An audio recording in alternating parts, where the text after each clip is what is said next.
Hi everyone, this is Chris Dunlop, director, writer of the feature you are just about to watch, Le Christophe. I have with me the producer CJ. Wait, it's in black and white? I hope that you're able to see here that this is a little homage to the French cinema of the 1960s, the French New Wave, Godard, Truffaut. Godard's films especially, actually, for me, great fan. Le Weekend, Pirate Le Faux, you know, those films about emptiness, silence, the lack of will of the everyday child. All very interesting ideas that I think actually are perfectly encapsulated by Mr. Gallerano, Gene Gallerano, a man of great depth and understanding of the acting process, and truly a remarkable man.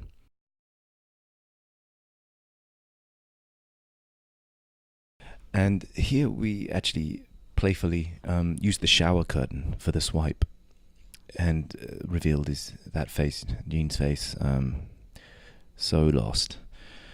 Hey, that looks like Hitchcock. Yeah, Janet Leigh, exactly. Well, I actually thought about this, and I thought that Gene's emotional pain is psychologically as horrific as Janet Leigh's physical pain.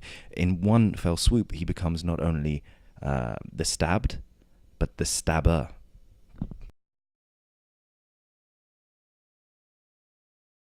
Gene's preparation for this role couldn't have been more perfect.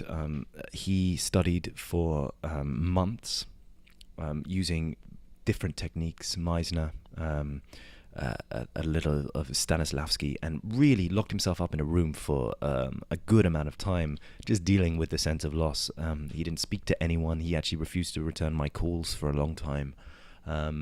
He turned up on set day one, looking like a man possessed. He was so hairy, I had to ask him to shave a little. He just not looked after himself, to be perfectly frank. And from the moment we switched on the camera, it was, I think everyone on the set's hearts melted. This was a man opening himself up to this pain, this loss, this anguish. Like, if you look in his eyes, and I've paused the screen and just looked deep inside those eyes, my God, hell is brewing. Hell steams is coming out of his ears, and yet if you look into his mouth, you see such sadness. You look at his smile, his lips, his teeth, so full and so honest and so childlike almost. His masculinity was prominent the whole time.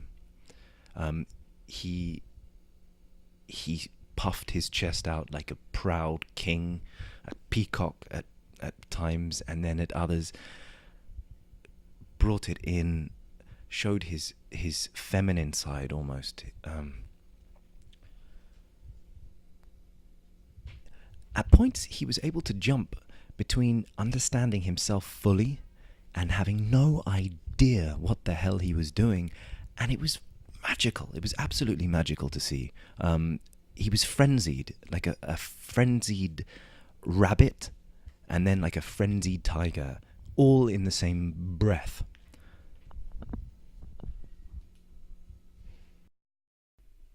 Well, the only true way to inform the viewer of his solace, his loss, would undoubtedly be to shoot in black and white.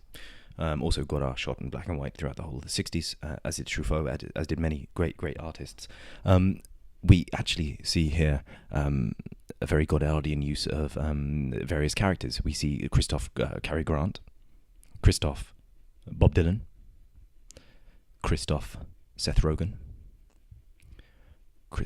And this one with a leg, this is... No, the leg actually was a vital part of Gene's preparation for this. It was the leg and the leg alone that he lived with for 6 months, whilst he saw no other person. He viewed it as an extraordinarily important object that focused his notions of dismemberment from society and of himself, of his lack of carnal attraction to anything but a phallic dismembered object, it became vital.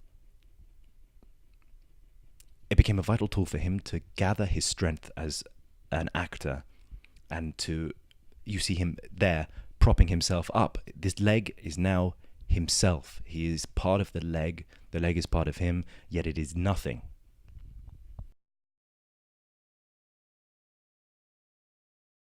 Do you think we could lose the sofa? Well, no. The sofa is vital. If you watch the film, it actually opens up every single act. It is the vessel, if you like, which carries the narrative through. It for me and for Gene, I know, it became his comfortable prison, his place to be. It actually fed him, somewhat like a fallopian tube feeds a baby. You see, here he's happy, oblivious to what is waiting behind the door. The door opens, and there he is faced with pain.